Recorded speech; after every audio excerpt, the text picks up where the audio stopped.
কোনো দল কিংবা গোষ্ঠীর জন্য নয়, যাদের প্রয়োজন শুধু তাদেরকেই ফ্যামিলি কার্ড দেয়া হয়েছে, এমনটাই জানিয়েছেন সমাজ কল্যাণমন্ত্রী ডাক্তার এজেডএম জাহিদ হোসেন।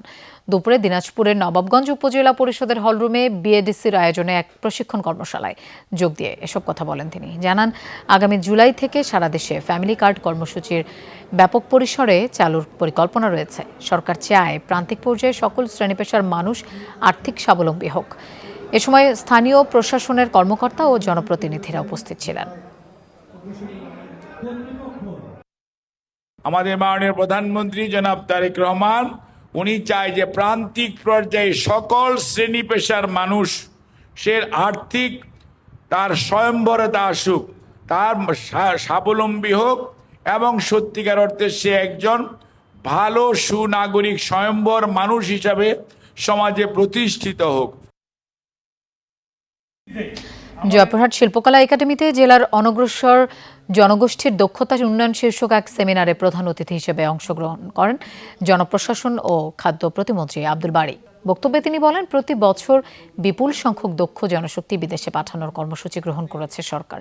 কারিগরি প্রশিক্ষণ কেন্দ্র থেকে প্রশিক্ষণ নিয়ে দক্ষতা অর্জন করে মানুষ সরকারি সুযোগ সুবিধার মাধ্যমে ব্যক্তিগত খরচ ছাড়াই বিদেশে যেতে পারবেন।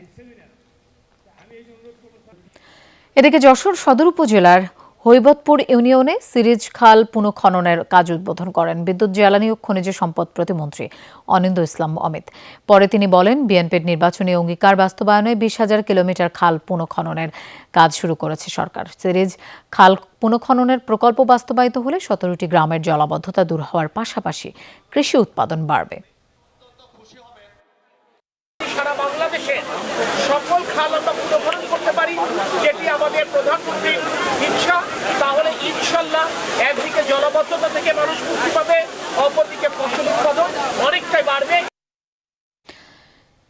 টাঙ্গাইল সদর উপজেলার ক্ষুদিরামপুর এলাকায় ধলেশ্বরী ও লৌহজং নদীর পুনঃখনন কার্যক্রমের উদ্বোধন করেন মৎস্য ও প্রাণী সম্পদ প্রতিমন্ত্রী সুলতান সালাউদ্দিন টুকু। এ সময় তিনি বলেন, নদীর জায়গা কেউ দখল করে রাখলে প্রশাসন তা মুক্ত করবে। বিএনপি যা বলে তাই করে দেখায় বলেও দাবি করেন তিনি। নদী যে জায়গা সেই জায়গা খনন হবে এবং আশপাশে যদি কেউ এটি দখল করে রেখে থাকে অবশ্যই প্রশাসন দখলদার মুক্ত করবে।